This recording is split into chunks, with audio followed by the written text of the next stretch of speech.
Driver's cars are becoming extremely expensive.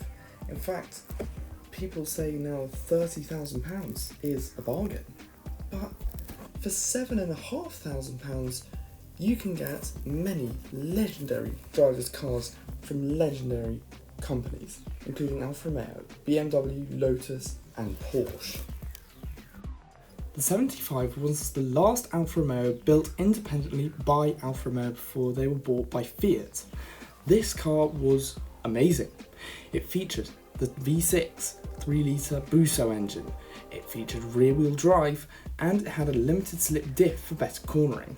It also had a gearbox at the back for better weight distribution as well as inboard rear brakes. This car's not going to be reliable, okay? But I think that this is a brilliant driver's car and is perfect for the Alfa enthusiast who wants something cheap. These can be picked up well in budget. In fact, this one has the V6. Now, if you want a family car, I don't think you'd think of Lotus. However, Lotus made a family car, a 2+2 called the XL. This car featured rear-wheel drive and Lotus's 180 horsepower twin-cam engine. This car is also very nice to drive and makes a perfect daily. I mean, sure, it's a Lotus, so it's not going to be that reliable, but compared to other Lotuses like the Elise, which are weekend toys, this thing could be driven every day, provided you look after it. For £7,000, you'd be mad to turn this thing down. TVR S1 was TVR's small sports car, featuring the 2.8-litre V6 from the Ford Granada. This thing was, well, not that reliable, okay? It's a TVR, what do you expect? However, this thing will make a great driver's car, and not to mention this TVR is getting very rare, so that means that it will make a great investment, but it also means parts might be a bit tricky to find. However, if you can afford to maintain this thing, then this will make a great car to look after and cherish and make you money. In fact, they are well in budget at the moment, but they won't be here for long. The 944 was Porsche's mid-level sports car. This transaxle Porsche is highly respected among Porsche enthusiasts, having been neglected for so long.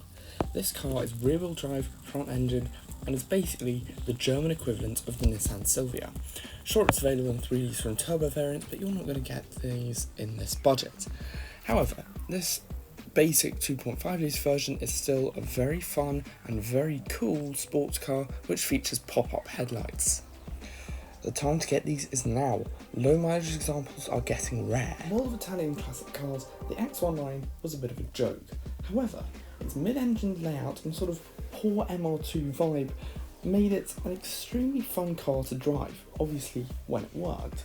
Sure, it's only got 75 horsepower, which isn't much, but you've got to remember this thing's extremely light, so when you throw it around country roads, it'll feel like you've got triple, maybe even quadruple that horsepower. In fact, these are still super cheap. Classic BMWs are highly sought after by enthusiasts. The E30 and the E28 are, well, at a budget, let's just say. However, I think that the next best thing is this, the BMW E34 5 Series. This is arguably the most underappreciated of the 5 Series, and I think it's one of the coolest. It's got that sort of classic style of BMW with the round headlights, and it's just all around pretty cool. And luckily they are still cheap, even in 535i spec. The 190e was built directly to compete with BMW's E33 series. This car featured more leather, more wood, and that same Mercedes luxury quality that you would expect from such a car. However, this was always overshadowed, it always had less power, and just overall wasn't as good. There is an Evolution version which is a highly sought after driver's car, but that is well out of this price range. But it doesn't matter because the 2.6 litre inline-six is still a pretty good engine. And considering they can be found within budget, it's a great buy. Jumping from Germany to Japan, we find ourselves with this, the Toyota Celica. This rally legend is a fantastic driver's car. It's got a really peppy little engine and very tunable, loads of fun on twisty roads. This car is amazing, and it was overshadowed by the Supra, which is unfortunately out of budget, but that doesn't matter. This is sort of a budget Supra. This thing is still very, very cool, and they're getting kind of rare, so one day these might appreciate, but for now they still remain tantalisingly cheap.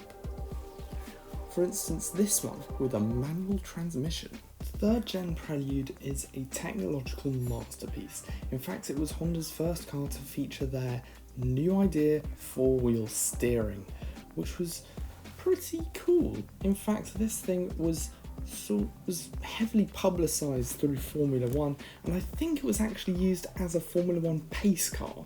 This car handles beautifully, and as a result will be perfect for the JDM enthusiast who really wants to drive their car on the weekends. This thing is fantastic. However, they are most commonly found in automatics, which might not be so good. For this last car, we are heading to France, where we find this, one of the greatest French hot hatchbacks ever, the Peugeot 306 GTI.